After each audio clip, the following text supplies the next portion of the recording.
other biggest change is on the county side when they go to print their ballots. Idahoans love tangibles. They want to feel, smell, and taste their ballot. Right. This machine stores the ballot in a thumb drive that gets inserted. And so the ballot is already inside the box before it's ever brought to the public. And then they use these activator cards to activate the machine. And also, this is a magnetic type of paper. And the ballot choices that you make get recorded on this. So that's kind of a new feature. So there's no, they did that because there's no hanging chads. There's no question as to what you voted, right? On the thumb drives. Okay. The only thing that's stored are your choices. I see. This is the actual document that shows what your choices were based on those ballot choices. So this machine has a lot of the same features as the AutoMark. You still have to put your ballot activator card in, just like you would with the ballot on the other machine. It scans, it's picking I already made the choice, it's a BMW ballot like the old one we always use.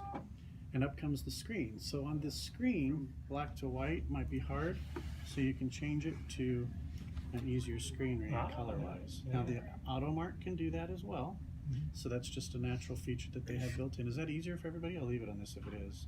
Okay. So obviously if you wanted to use the screen to make your choices, you can. You just touch it and it marks it, or you touch it again and it cancels it. If this isn't big enough, it'll take a 20% and zoom it and make it larger so people can see it.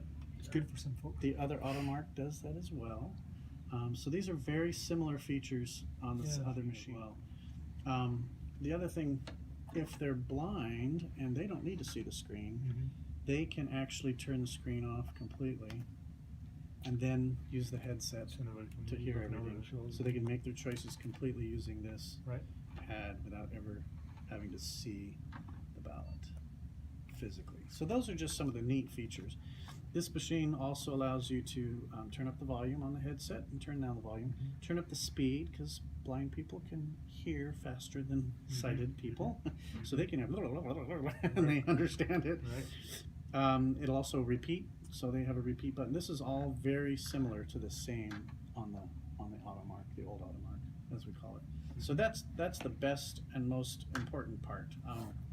Is that this comes to your hand and that all the choices are the same. So then if you're to go through and mark your choices either here, or you can also switch to here by using this, right? I want to use Frank Sinatra and Elvis, let's say. And it's talking to me. If somebody wants to put that on, you can hear it as I'm making the choices. I don't know if it's loud enough, but is it loud enough? If I make a, let's see, I want to go back, I'll go back. There we go. I took Frank Sinatra off.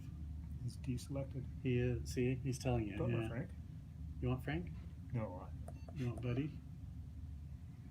Somebody pointed out these are all male vocal artists. There you go. Was there a woman who did that? So let's go down and let's say we want to write in a candidate.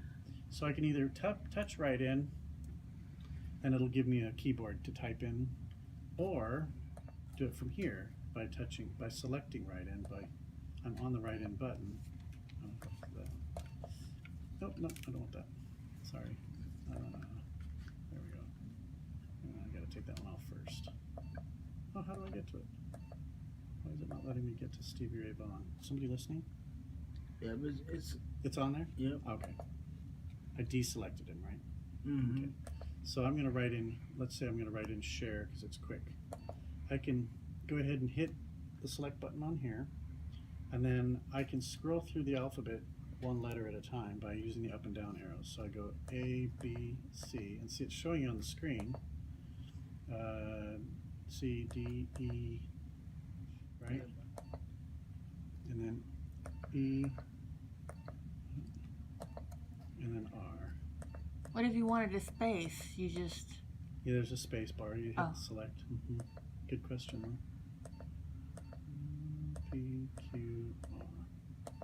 So I've spelled share, and if that's my choice, then I would just hit forward, and she gets written in.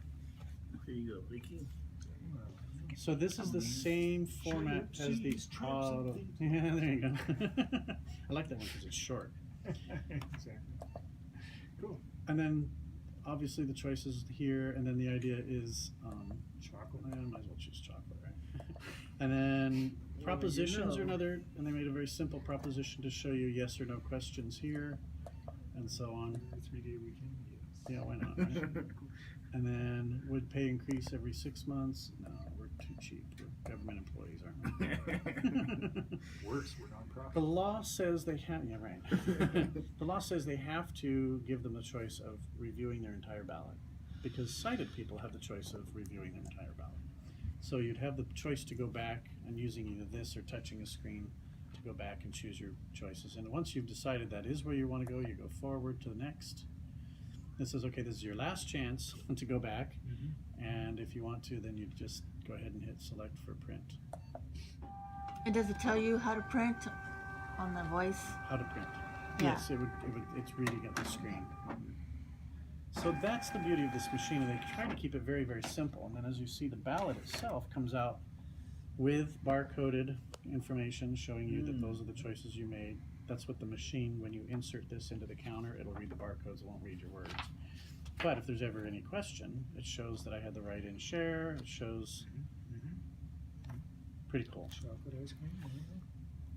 So counties are excited about this because they don't have to bear the expense of printing ballots ahead of time, which is huge. They just have to come up with these activator cards, and everybody would then have the ballot marked on this. And so they're sent the thumb drive with the questions already on it. Each voting center. Right. They would. receives- This particular machine would be sent to a particular precinct with maybe 3 or 4 precincts ballots. So then the poll worker would help them choose what election they were participating in before they would sit down, and then they would go ahead and sit down, and then that one ballot would be presented to them. Yeah, the thumb drive has capability of holding a lot of different ballots for different precincts. So this machine would work for both people with disabilities and without. Everybody would use it? Right. Everybody can use it. They wouldn't necessarily have to use it, but they can use it. And that's really the beauty of it, is that a lot of the smaller counties are just setting these up, and everybody goes to cheaper. these.